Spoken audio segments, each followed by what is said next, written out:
Alors maintenant, on peut définir donc des rotations dans un plan euclidien orienté. Donc on suppose que E est orienté par une base orthonormale B. C'était juste qu'on a fixé une base orthonormale. Donc si on prend R dans O de E, tel que sa matrice dans la base B et dans SO2 de R, donc d'après le théorème précédent, elle est de la forme Rθ, cette matrice. Alors, pas d'après le théorème précédent, plutôt d'après le théorème 20. Eh bien, on dira que R est la rotation dont une mesure de l'angle est θ. Alors, on ne précise pas le centre, puisque comme on fait de la géométrie vectorielle, le centre, c'est forcément O. Donc, c'est une rotation dont une mesure de l'angle est θ. Alors, pour connaître θ, il faut fixer une base orthonormale au départ. Donc, si on en choisit une autre, une base B', qu'est-ce qui peut se passer? D'après le théorème 23, soit on tombe sur θ, soit on tombe sur moins θ.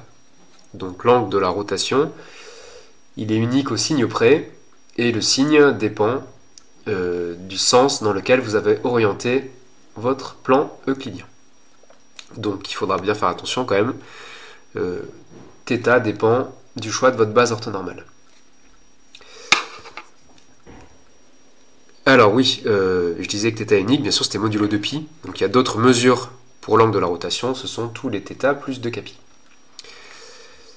Alors par contre, si on prend la matrice de R dans une base C qui n'est pas orthonormale, donc là, la matrice de R dans la base C n'a rien de particulier, en tout cas elle n'est pas orthogonale.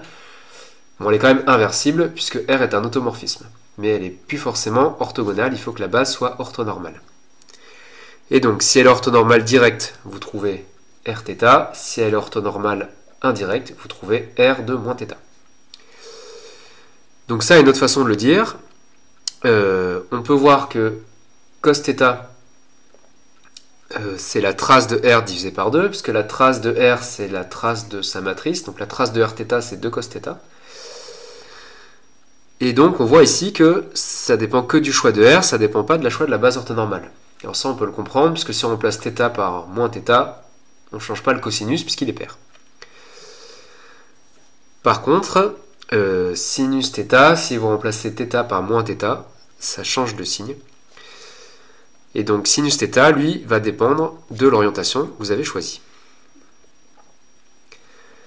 Alors, deuxième remarque, donc dans un plan euclidien orienté, si vous prenez R et R', deux rotations de E, une d'angle θ, l'autre d'angle θ'. Alors si vous faites R' rond R, donc sa matrice c'est Rθ' fois Rθ, donc ça fait Rθ' plus θ, d'après ce qu'on a dit page précédente. Et donc c'est une rotation d'angle θ' plus θ. Et on avait vu que SO2 de R commute. Donc comme Rθ' fois Rθ, c'est pareil que Rθ fois Rθ', on en déduit que R' rond R égale R rond R'. Donc ça c'est aussi important, dans un plan euclidien, les rotations commutent, alors qu'en général les endomorphismes ne commutent pas. Donc ça c'est vrai qu'en dimension 2, et que pour des rotations dans un espace de dimension 2 qui est euclidien. Alors on va voir quelques exemples. Donc un premier exemple, c'est un exercice assez classique qu'il faut savoir refaire, c'est comment déterminer l'angle θ à partir de R, de notre rotation, sans forcément passer par une matrice. Eh bien, cos θ, on l'a déjà dit, ça va être la trace de R divisé par 2, et sinus θ, pour le calculer, c'est le déterminant de la famille de vecteurs E, R de E, dans une base B. Alors B est une base orthonormale directe, et E, c'est n'importe quel vecteur unitaire.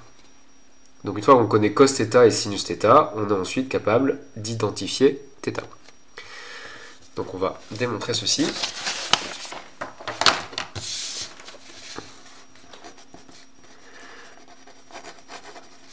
Donc, les exemples.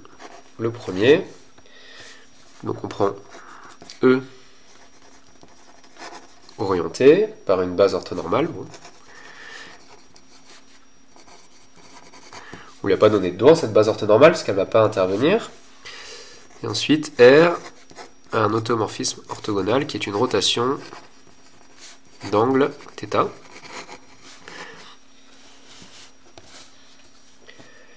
Alors, première formule. Donc on sait que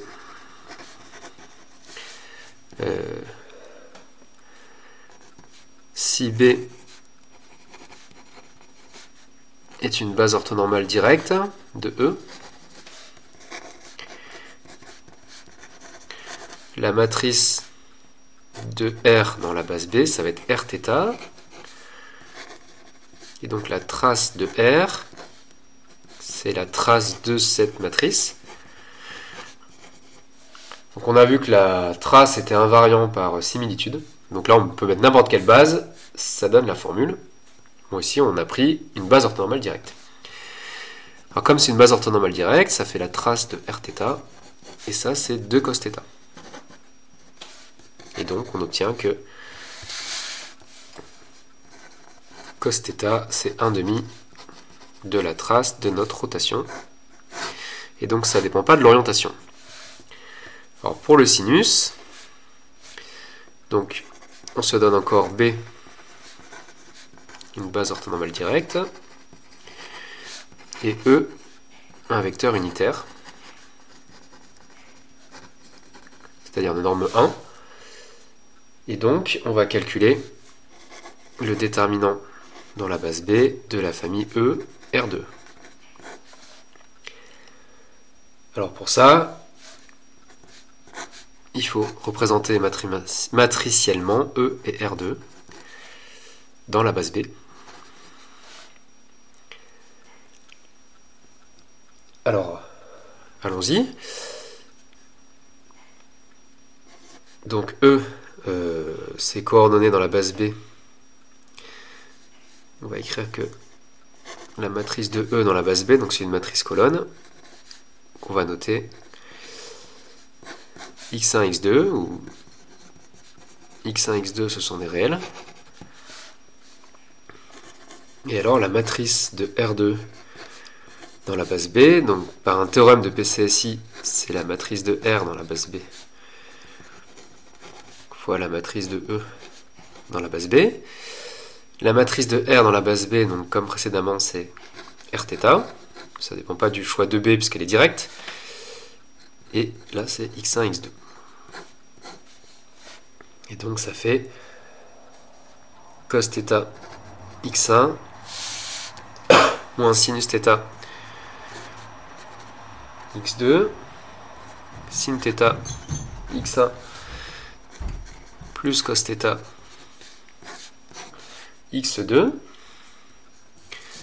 Donc tout ça, on le met dans notre déterminant ici. Donc le déterminant dans la base B de la famille E, R de E, c'est ce déterminant, donc x1, x2, cos θ x1 moins sin θ x2, sin θ x1 plus cos θ x2. Donc on calcule, c'est un déterminant d'ordre 2. Donc ça fait sin θ x1 carré plus cos θ x1 x2 moins cos θ x1 x2 plus sinus θ x2 carré. Ces deux termes se simplifient.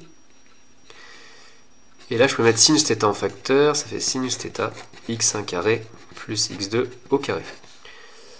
Mais x1 carré plus x2 carré, x1, x2 c'était les coordonnées de E, et B est une base orthonormale. Du coup on sait que x1 au carré plus x2 au carré, c'est la norme de E au carré. Donc là c'est parce que B est une BON. Et on a supposé que E était unitaire, donc ça fait sinus θ. Donc on a démontré la deuxième formule. Mais on voit que cette fois, le sinus dépend quand même du choix de B. Alors, deuxième exemple. C'est un résultat qu'une interprétation géométrique. C'est si on prend deux vecteurs unitaires de E, il existe une unique rotation R qui va transformer X en Y. Alors on peut enlever l'hypothèse unitaire. S'ils ne sont pas unitaires, il faut quand même qu'ils soient non nuls. Si on prend deux vecteurs non nuls, il suffit de les diviser par leur norme et on est ramené à deux vecteurs unitaires. Alors on va démontrer ça.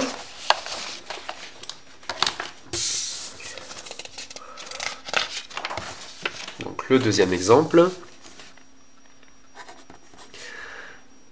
Donc on suppose que norme de x égale 1 et que norme de y égale 1. Alors comme x est non nul, il forme tout seul une famille libre. Et donc on peut ajouter un deuxième vecteur de telle sorte d'obtenir une base. Et avec le procédé de Gram-Schmidt, on sait qu'on peut obtenir une base orthonormale. Donc on se donne E2, un vecteur de E, tel que la famille B qui est x2 est une base orthonormale de E. Et donc on l'utilise pour orienter notre espace.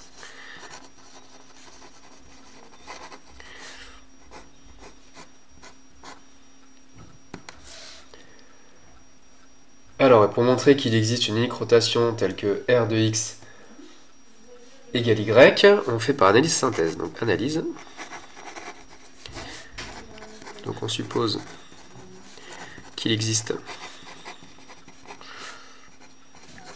R dans O2 qui est une rotation telle que R de x égale y. Alors, d'après les résultats précédents, donc d'après le théorème 23,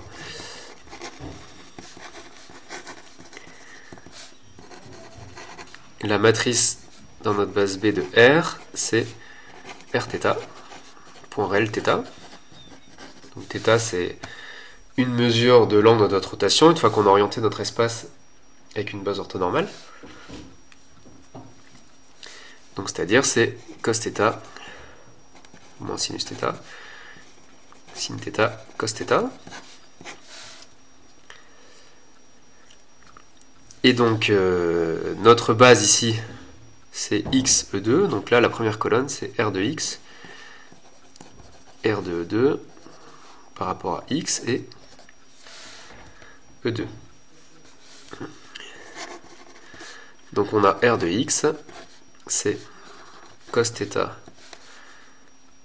x plus sinus θ E2, et on a supposé que R de x était y, donc ça fait y.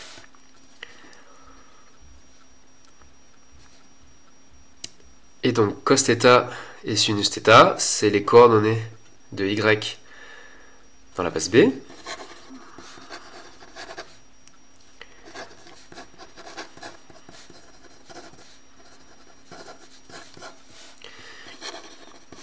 Et donc cos θ et sinus θ sont uniques.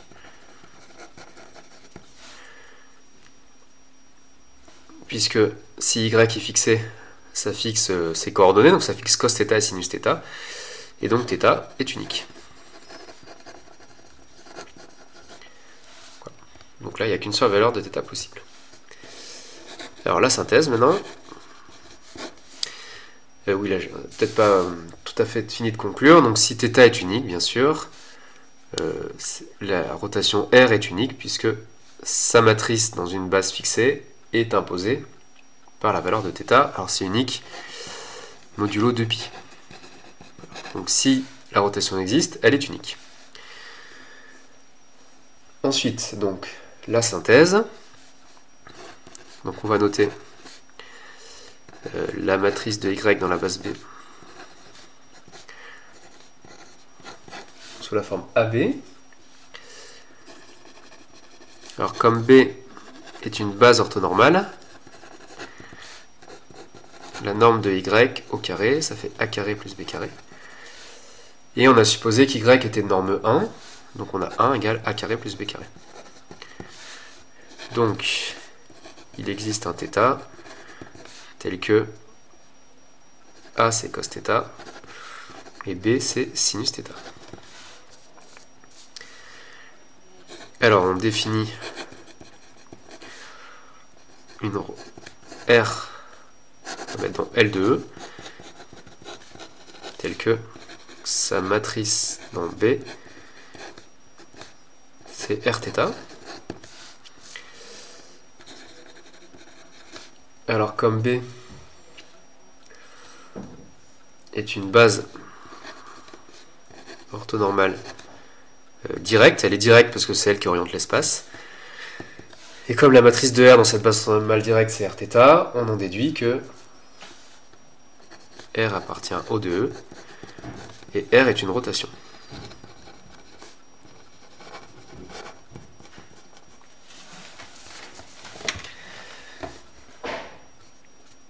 Là, et donc si on calcule R de X,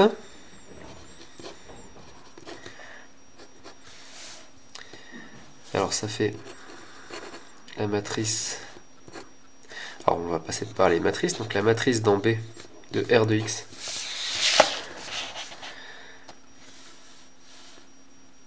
c'est la matrice de R dans B fois la matrice de X dans B, donc ça fait Rθ fois, alors la matrice de X dans B comme X c'est le premier vecteur, ça fait 1, 0. Et donc ça fait la première colonne de Rθ, ça fait cos θ, sinus θ. Ça fait AB, c'est-à-dire la matrice de Y dans B.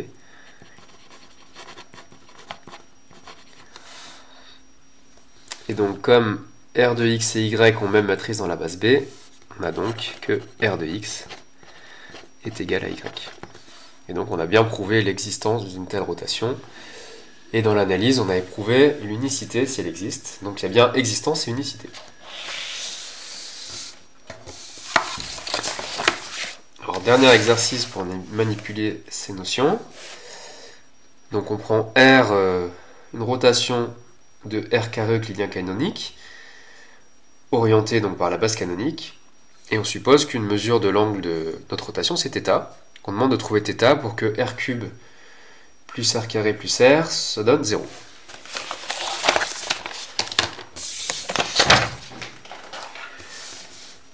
Donc exemple 3.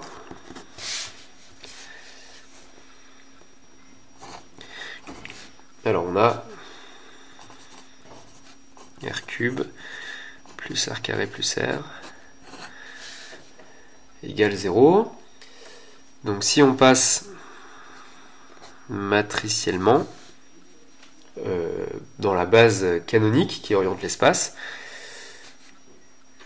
donc ça fait R de θ au cube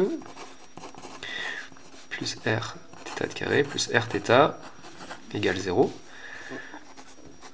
c'est-à-dire R de 3θ plus R de 2θ plus Rθ égale 0. Alors si on écrit ces matrices, qu'on fait un calcul matriciel, on trouve que cos 3θ plus cos 2θ plus cos θ égale 0, et même chose avec des sinus.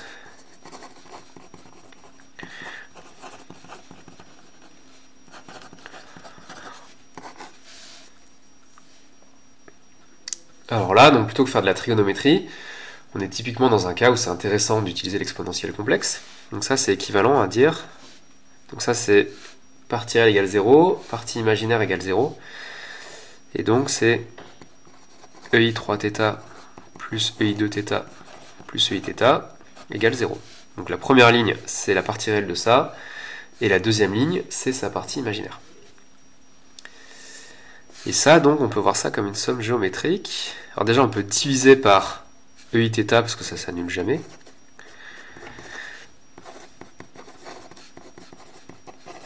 Ça fait ça. Et EI 2θ c'est EIθ au carré. Donc on a une somme géométrique de raison EIθ. Ça fait donc 1 moins EIθ au cube. divisé par 1 moins EIθ égale 0. Alors, il faut justifier que EIθ n'est pas égal à 1. Alors, pas l'absurde si EIθ égale 1. Ici, ça fait 1. Alors, si EIθ égale 1, c'est que θ, c'est 0 modulo 2π. On va écrire là. Ou alors, on élève au carré, ça fait EI de θ égale 1 au carré égale 1. Donc, si EIθ égale 1, EI de θ aussi. Et ici, on en a 1 plus 1 plus 1 égale 0, ce qui est impossible.